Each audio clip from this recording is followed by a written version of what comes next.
Uruguay tiene motivos para celebrar. En marzo se dieron a conocer los datos de embarazo adolescente y la cifra está en un mínimo histórico. Sin embargo, también se confirmó lo que es una tendencia a la baja y fuerte de la natalidad en general. El país está lejos de la tasa de reemplazo, es decir, un promedio de 2,1 hijos por mujer. Y de hecho, se está acercando a la línea considerada como fecundidad muy baja. ¿A qué responden uno y otros datos? Bueno, para conversarlo, recibimos hoy aquí en estudios a la doctora Elvira Fernández, que es subdirectora del Hospital de la Mujer del Pereira Rosell, Centro de Referencia Nacional de ACE. Doctora Fernández, ¿qué tal? Buen día, bienvenida. Muy buenos días y muy buenos días a ustedes y muchas gracias por haberme invitado.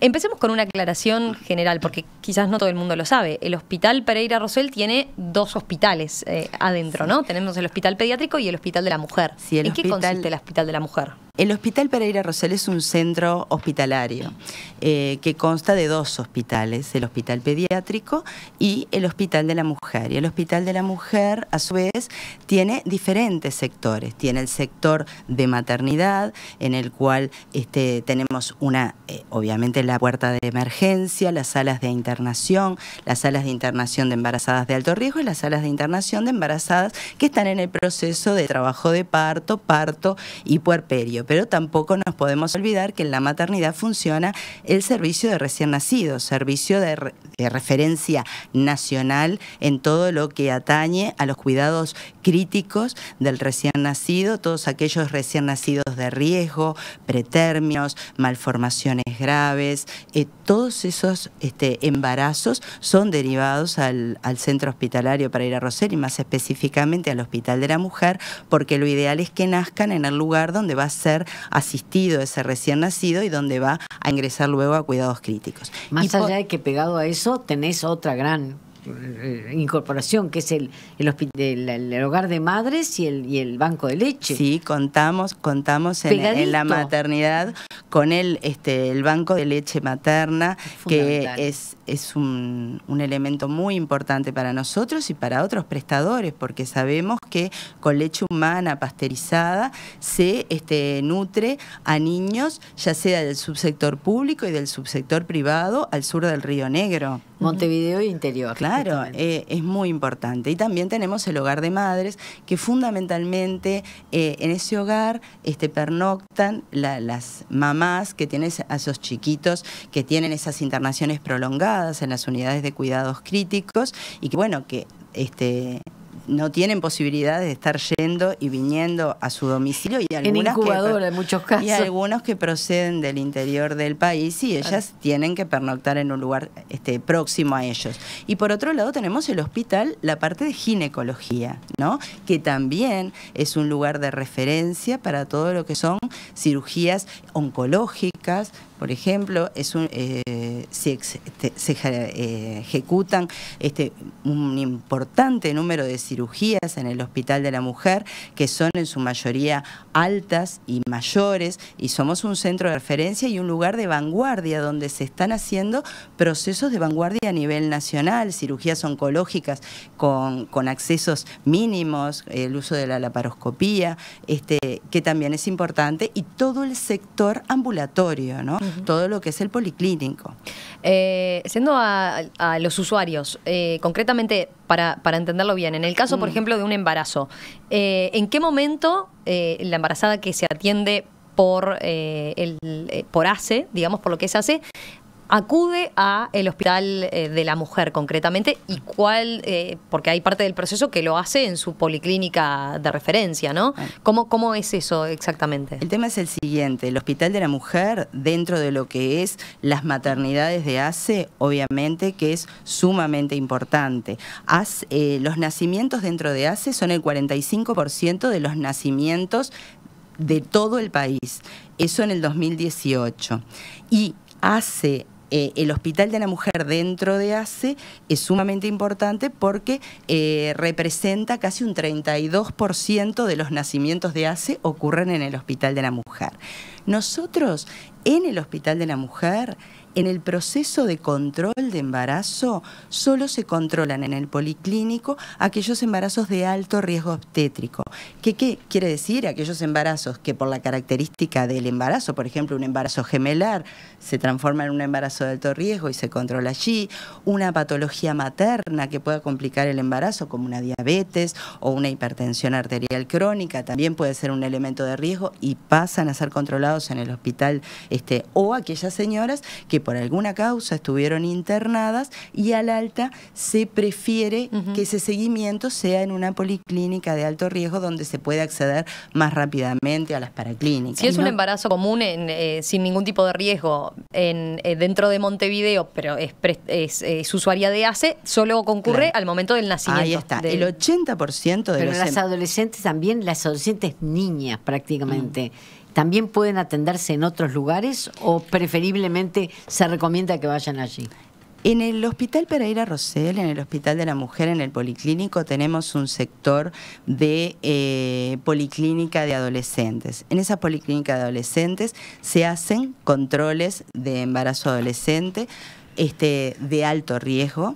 También en las policlínicas de alto riesgo comunes sin ser de adolescentes, también se ven algunas adolescentes, pero sabemos que en ACE existe una red de asistencia que mejora la accesibilidad de esas adolescentes. Y hay espacios adolescentes en los cuales funcionan equipos multidisciplinarios e interdisciplinarios que tienen un abordaje específico para el seguimiento de estas adolescentes. Claro. Entonces, por ahí tenemos un abordaje de calidad, un abordaje con una formación específica, y la adolescente tiene la accesibilidad, porque a veces llegar al hospital de algunos lugares se hace muy difícil, porque acá estamos hablando que la cobertura fundamentalmente del hospital es área urbana, área metropolitana, llegamos a Ciudad de la Costa, llegamos a Ciudad del Plata, entonces a veces llegar hasta el hospital para controlar el embarazo no es tan fácil.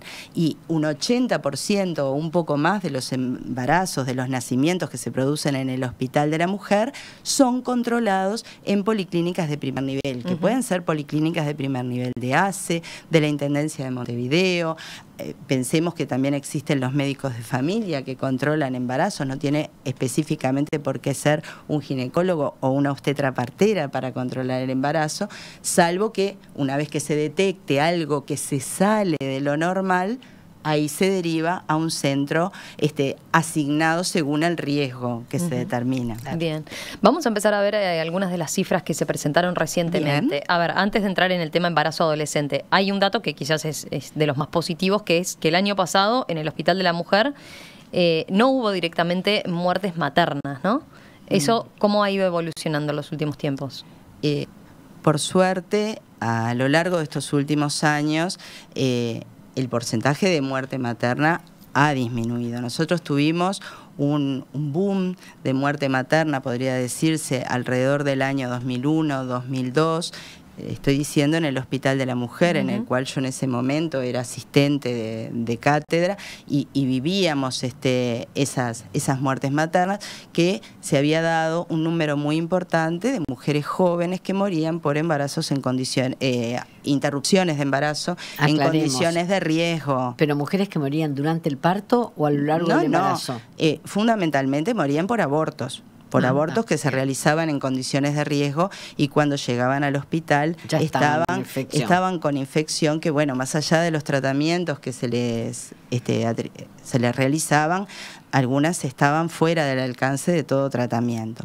Cuando eso cambió, fueron disminuyendo las muertes, y fundamentalmente la causa de muerte materna son todas aquellas causas directas o indirectas, pero las causas directas son las que derivan del proceso de embarazo, parto y puerperio, y fundamentalmente son las hemorragias, son los estados hipertensivos y bueno, y las infecciones, ¿no? El año pasado durante el año 2018 tuvimos 0 muerte materna en el Hospital de la Mujer.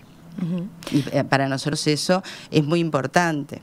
Muy importante. Así que ahí estamos hablando de que no hubo ninguna interrupción del embarazo que se complicara y terminara lamentablemente en eso, ni tampoco durante el parto. Tampoco en el Hospital de la Mujer no lo tuvimos. Bien. Vayamos ahora sí a las cifras una aclaración que tenemos que hacer. mencionábamos las cifras de 2001-2002. Hace relativamente pocos años se implementó la ley de interrupción voluntaria del embarazo, ¿no? Supongo que eso tuvo que ver bastante con las cifras de... Pensemos que previo a la ley de interrupción voluntaria funcionaba todo lo que es el asesoramiento en la base de la minimización de riesgos, en lo cual había policlínicas en las cuales se asesoraba a las señoras qué procedimientos no hacer porque ponían en riesgo su vida. Y eso yo creo que también fue un quiebre en la evolución de la muerte materna. María Elvira, yo no puedo dejar de mencionar, como lo he visto, en qué medida el mejoramiento de la instalación física de la maternidad también no tiene que ver con esto, porque las condiciones en que reciben ustedes y realizan las operaciones hoy de nacimiento son tan distintas, está en tan buenas condiciones la maternidad del Pereira, que no sé en qué medida también no inciden en estas cifras que estamos dando. El tema es que el control del embarazo y todo el proceso de control de embarazo, parto y puerperio y el seguimiento posterior de esa puérpera incluye todo un sistema de atención en red que es importante desde que se da información a la usuaria en un centro de atención de un primer nivel, de un barrio, la importancia de que se debe controlar el embarazo. Una vez que la mujer está embarazada, el poder lograr el acceso a una policlínica para que se le dé todo lo que es la promoción, se le pida la valoración paraclínica y el seguimiento de esa embarazada y la detección de algunos elementos de alerta que hagan que la usuaria tenga que ir a un nivel de riesgo superior en el control de embarazo, a un nivel de asistencia adecuado a su riesgo. Y después, una vez que llega obviamente al hospital de la mujer, al proceso del trabajo de parto, es muy importante todo lo que es el cambio en el sistema de atención, todo lo que llamamos la humanización del proceso del trabajo de parto y puerperio, que es un término que algunos ginecólogos, yo soy ginecóloga, pero sé que hay colegas que les rechina el hecho de humanización, porque dicen, anteriormente no éramos humanos, pero es verdad que a veces... Entrar al parto con un acompañante es una diferencia abismal. Bueno, Rosario, vos estuviste visitando las por eso estoy nuevas hablando, salas son fantásticas cuando se inauguraron, ¿no? Las salas para nacer, que fui a las primeras, que permitían además que la persona que estaba en trabajo de parto tuviera un acompañante, fuera el que fuera. Ya me parece que es una humanización, claro que es humanización. Y además aclaremos que eso implica que no sea trasladada la embarazada, ¿no? Obviamente. Cuando estaba a punto de... La señora, en determinado momento, cuando llega una dilatación, que sabemos que está en trabajo de parto y que eso no va a quedarse estancado allí, o sea que es un trabajo de parto que viene evolucionando, la señora es trasladada a esa sala de nacer, y son salas de nacer las del Pereira que realmente están a nivel del mejor prestador privado de la ciudad. Son amplias, son luminosas, tienen una buena... un buen equipamiento, las termocunas son de primera calidad, las camas de parto permiten modificar las posiciones, la señora también puede deambular, sí, las condiciones lo permiten de su proceso, puede deambular, hay las pelotas de pilates, esas frecuentemente conocidas, que la señora puede utilizar.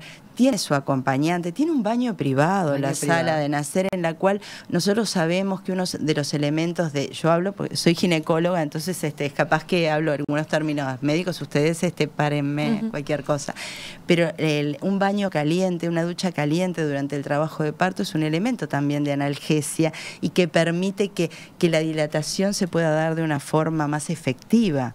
Además de estar con la persona que ella seleccione, que es la más idónea para acompañarla en ese momento. A su vez tenemos, en el Hospital de la Mujer, tenemos obstetras parteras que acompañan durante todo el proceso y tenemos obviamente ginecólogos que también se encargan de aquellos trabajos de parto que puedan ser de mayor riesgo. eso es un aspecto que capaz que no todo el mundo sabe. Hay muchos embarazos, muchos partos que los atiende directamente la partera. Obviamente, sí, las obstetras parteras están formadas y están capacitadas para asistir los partos. Hay algunos que son partos, por ejemplo, de mayor riesgo, por ejemplo, la aplicación del forceps es algo que la obstetra partera no hace, eso lo hacen los ginecólogos. Un momento en que se decida, por ejemplo, una cesárea, la cesárea tampoco la hace la obstetra partera, sino que la hace el médico ginecólogo. Ya que estamos hablando de la... resuelve la epidural?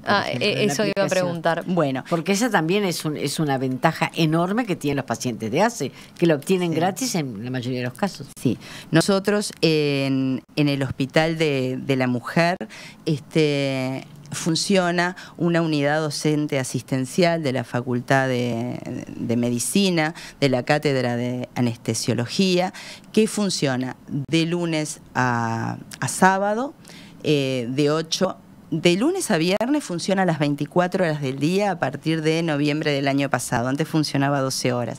Pero ahora, por suerte, a partir de noviembre tenemos 24 horas de lunes a viernes y 12 horas los sábados de 8 a 20, en el cual se realizan las analgesias durante el trabajo de parto de aquellas usuarias que lo requieren porque están sufriendo, o de aquellas adolescentes que ayudan a que puedan llevar adelante ese proceso de la forma más adecuada y sin dolor. Es un elemento muy importante. Sí, hasta tal punto que estoy tentada de decirles, señoras, aguanten el domingo. Pero respecto a eso, ¿quién lo termina decidiendo? En general, si la paciente lo pide realmente, se le brinda. Si la paciente lo pide y están dadas las condiciones. Digo, porque a veces quien se atiende en un prestador privado es un factor a tener en cuenta por lo que sale la epidural. Obviamente, ¿no? Entendámonos. Estamos hablando de 30.000 pesos más o menos, es lo que sale, 30.000, 35.000 pesos aproximadamente. Las unidades docentes asistenciales tienen un docente y hay residentes, o sea que también hay una cantidad de recursos humanos limitados. Entonces, las analgesias en general se hacen en esos horarios, todas aquellas pacientes que lo solicitan o todas aquellas pacientes en las cuales los médicos consideran que es importante que esté controlada, que esté sin dolor, para que pueda colaborar de una mejor forma con lo que es el proceso. Pero obviamente puede exceder el número a la cantidad de recursos humanos que están en ese momento, pero en general eso no sucede. Vamos a hacer una breve pausa y volvemos hablando, ahora sí, de las cifras de baja en lo que es el embarazo adolescente. Uruguay tiene motivos para celebrar. En marzo se dieron a conocer los datos de embarazo adolescente y la cifra está en un mínimo histórico. ¿A qué responden estos datos? Bueno, estamos conversando esta mañana con la doctora Elvira Fernández, subdirectora del Hospital de la Mujer del Pereira Rosell, Centro de Referencia Nacional de ACE. Hasta ahora habíamos entrado como en el marco del tema, ¿no? Explicando un poco cómo funciona el Hospital de la Mujer dentro del Pereira Rosell, qué tipo de atención se brinda allí. Ahora sí vayamos a las cifras. Yo decía, en todo el país se llegó a una tasa de 36 por 1000 de embarazo adolescente, ¿no?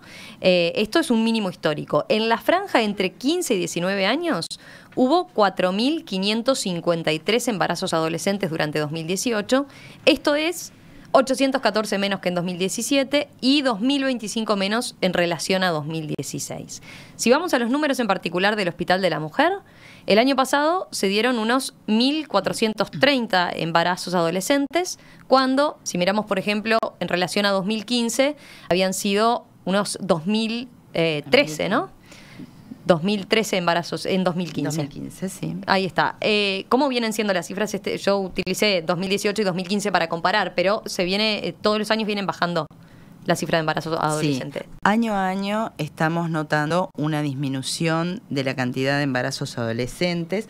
En el 2015 teníamos un 27.8% de los nacimientos asistidos en el Hospital de la Mujer eran hijos de madre adolescente. ¿Hasta qué edad se considera madre adolescente? Madre adolescente es hasta los 19 años. Tenemos dos tipos de adolescentes, ¿no? La adolescente precoz, que es entre 10 y 14 años, y la adolescencia tardía, que es entre 15 y 19 años.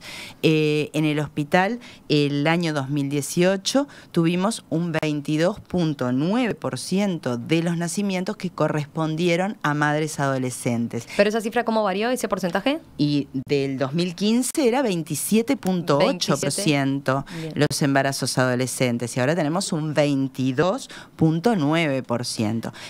¿A qué responde esa baja? ¿Qué lectura hacen ustedes? Pensamos, y visto todas las presentaciones que se han hecho a nivel del Ministerio, a nivel de ACE, que la reducción es un elemento multicausal, ¿no? Responde a elementos multicausales. Por un lado, lo que decíamos hoy, el tema de la accesibilidad a los servicios de salud. Los adolescentes tienen una mayor accesibilidad a centros específicos, a espacios adolescentes, a donde llegan a partir de la recreación, hay personas capacitadas para todo lo que es la recreación y que ya se aproximan para hacer todo lo que es la promoción de salud, las prestaciones en métodos anticonceptivos, la educación en salud sexual y reproductiva, pero todo lo que es la oferta de esa gran canasta que tenemos nosotros de métodos anticonceptivos, en el cual una vez que el adolescente o la adolescente están dispuestos a iniciar su vida sexual, lo ideal es que busquen alguna forma de protección para evitar un embarazo, como también obviamente las infecciones de transmisión sexual, pero el embarazo no intencional, ¿no? Que eso es lo que buscamos obviamente siempre prevenir. Pero también tenemos otros elementos que también pueden estar jugando un papel importante en la reducción del embarazo adolescente, que es todo lo que es el acceso al sistema de educación, porque sabemos que muchas veces el embarazo no intencional se produjo porque los adolescentes salieron del sistema educativo y el mayor tiempo de ocio, el mayor tiempo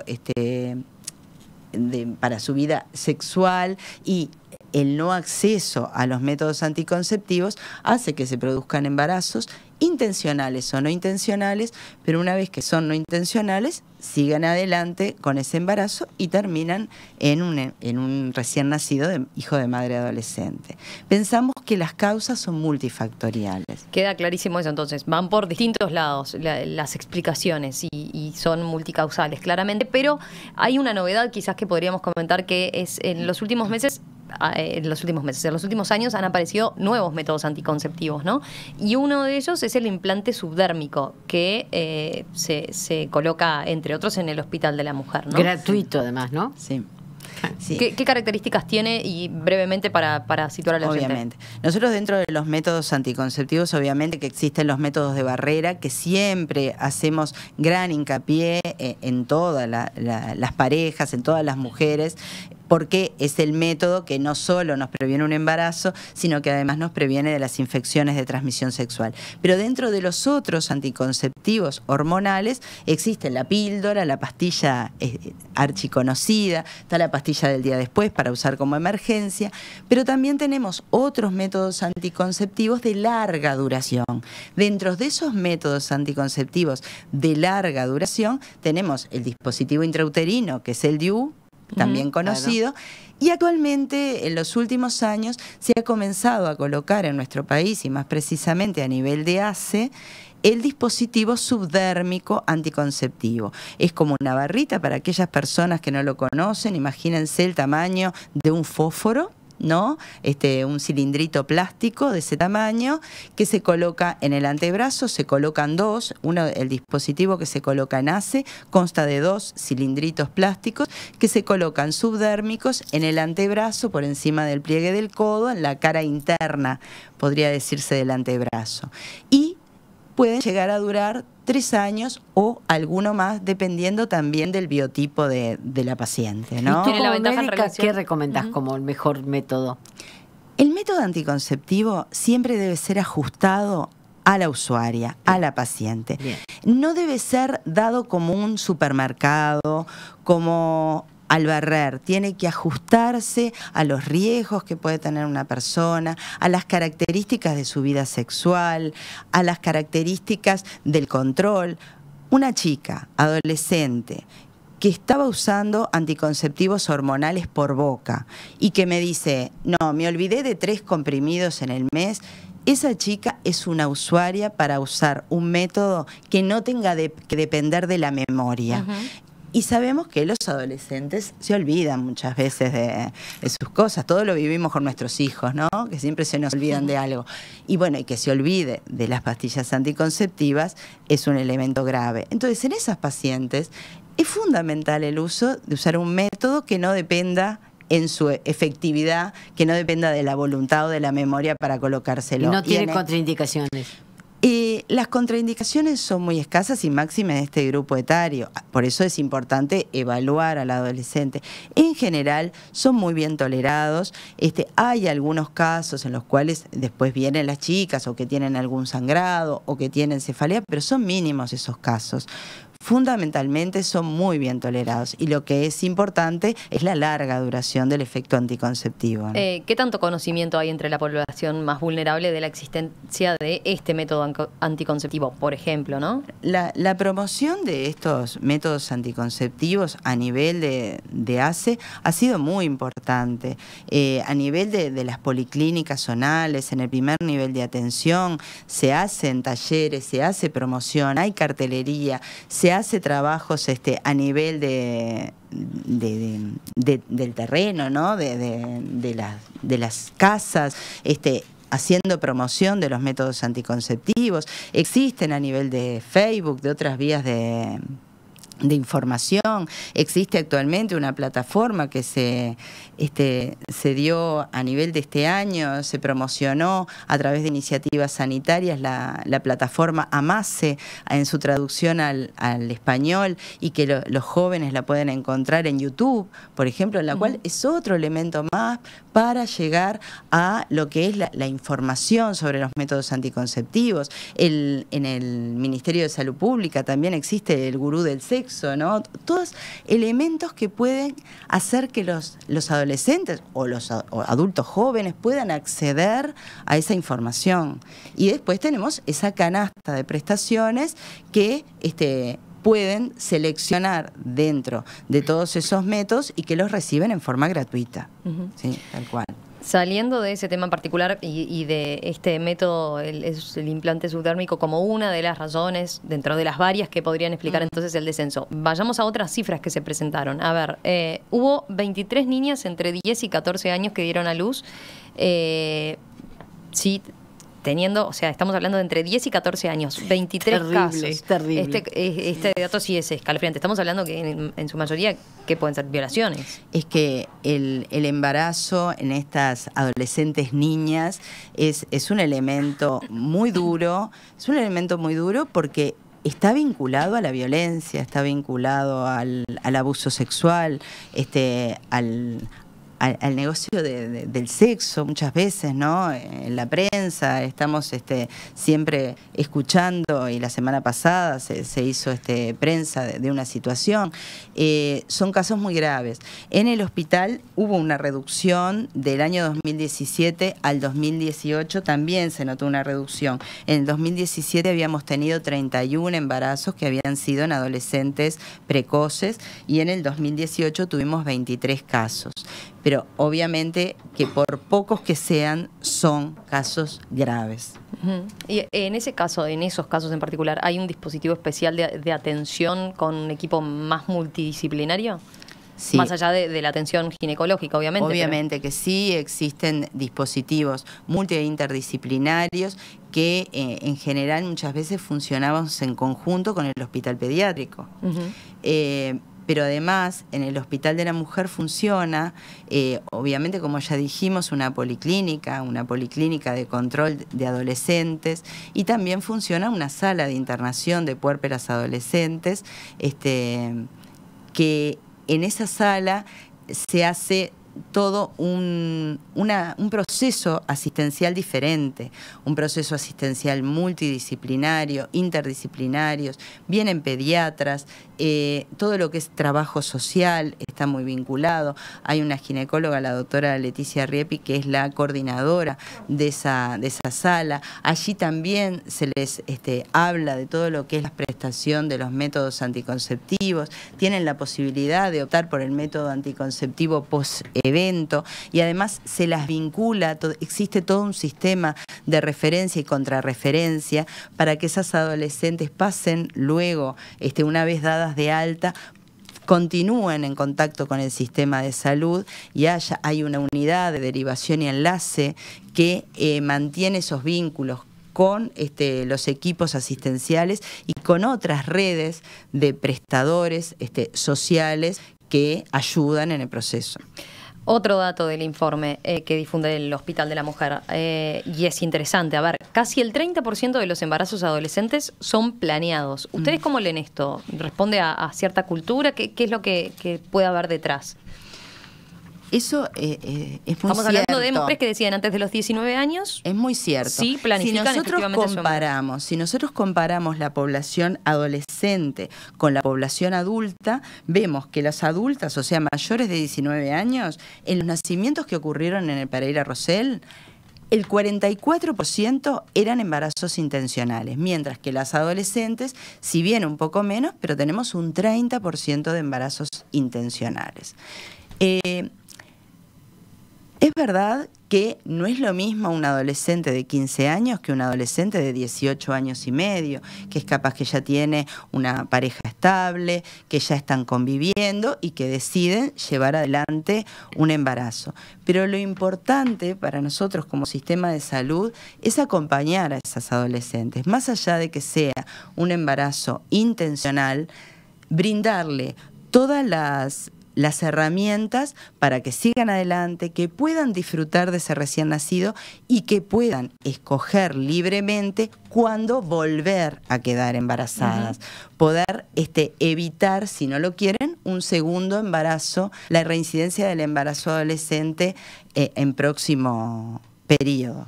Pero ustedes son conscientes de que hay, sobre todo además en las clases más necesitadas, hay una especie de sensación de tener algo propio que en muchos casos confunde, porque más allá de lo que pensemos en cuanto a que no sería conveniente si no tiene pareja o no tiene condiciones para educar ese niño, para criar ese niño, lo cierto es que esa persona siente que necesita algo de ella. ¿Es así? ¿Cómo lo trabajan eso?